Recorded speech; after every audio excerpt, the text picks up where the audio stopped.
মেঘলার বাবা অসুস্থ অবশ্যই হাসপাতালে ভর্তি আছে। দেখ আমি তোকে রিকোয়েস্ট করছি, আমাকে মাত্র 4 লক্ষ টাকা দে। তুই আমার বন্ধু। তোর মতো একটা ছোট লোক কিভাবে আমার পাশে বসে?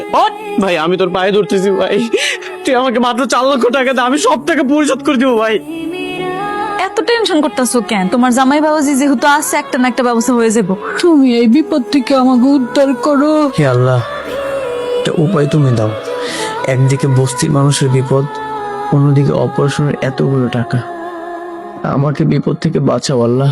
এখানে 50,000 টাকা আছে তোমার চাকরির জন্য, তোমার শ্বশুর আব্বা জোগাড় করছে। এতগুলো টাকা আপনারা কেমনে ব্যবস্থা করলেন? আব্বা আব্বার একমাত্র সম্বল, চায়ের দোকানটা বেচে দিছে। এরপর টাকা জোগাড় করতে পারে না। মার শখের যে কানের দুলগুলা ছিল সেটি বেচে দিছে। ডাক্তারে কইছে আজকের মধ্যে অপারেশন করতে হইব।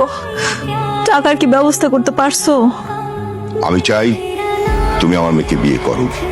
দেখো অনেক, আমার মেয়েকে যদি তুমি বিয়ে করো তাহলে আমার বিজনেস সবকিছু দেখাশোনা তো তুমিই করবে। টাকা পয়সা যখন যা লাগবে আমাকে থেকে নেবে। আমার মেয়ে কিন্তু তোমাকে ভালোবাসে। আমার মেয়েকে বিয়ে করো, তুমি সবকিছু পেয়ে যাবে। ভেবে দেখলাম জীবন তো একটাই, সেটা নয় তোমাকে ভালোবেসে কাটিয়ে দিব। আমার তো কিছু বিশ্বাসই হচ্ছে না। কবুল বলার পর তারপর বিশ্বাস হবে তো? Very good. আমরা খুব দ্রুত প্রসেসিং শুরু করছি।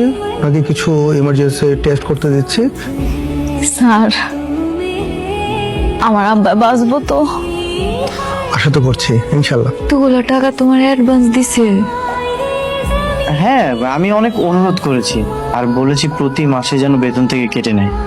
বাবা তো চাচ্ছেন আমাদের বিয়ের আয়োজনটা ধুমধাম করে করতে। আর আমি না এসব চাই না, কোনো আয়োজন করতে চাচ্ছি না। আমি খুব সাধারণভাবে বিয়েটা করতে চাই। এইভাবে আয়নার দিকে তাকিয়ে আসো যে? নিজের কপালকে দেখছি, কতটা ভালো ভাগ্য হলে তোমার বউ হওয়া যায়। আমি কি কাজটা ঠিক করতেছি?